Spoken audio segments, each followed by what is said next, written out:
رابطه جنجالی جاوید شریف با لیلا خان هنرمند پاکستانی. پیشنهاد باور نکردنی لیلا خان برای جاوید شریف، افشای حقایق و رازهای پشت پرده زندگی جاوید شریف با همسرش.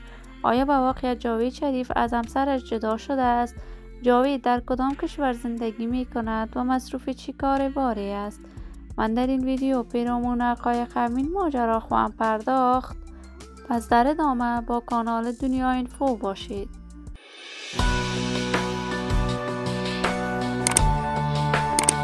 سلام و سلامتی ایام به کامتان باد. شما را خوش آمدید میگم به یکی دیگر از ویدیوهای جذاب کانال دنیا اینفو.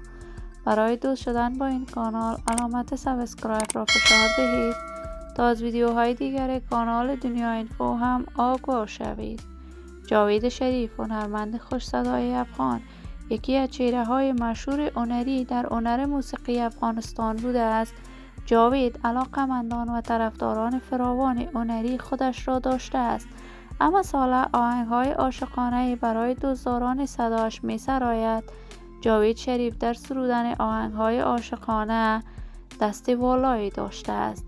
جاوید شریف جدیداً با پیشنهاد کاری تلویزیون جهانی فضا و باربود موزیک با لیلا خان هنرمند پاکستانی 2 آهنگ جدید ریمیکس ثبت کرده است، ولی متاسفانه آهنگ‌های جدید جاوید شریف در میان مردم افغانستان ندرخشید و یگانه اشتباه هنری جاوید شریف محسوب می شود.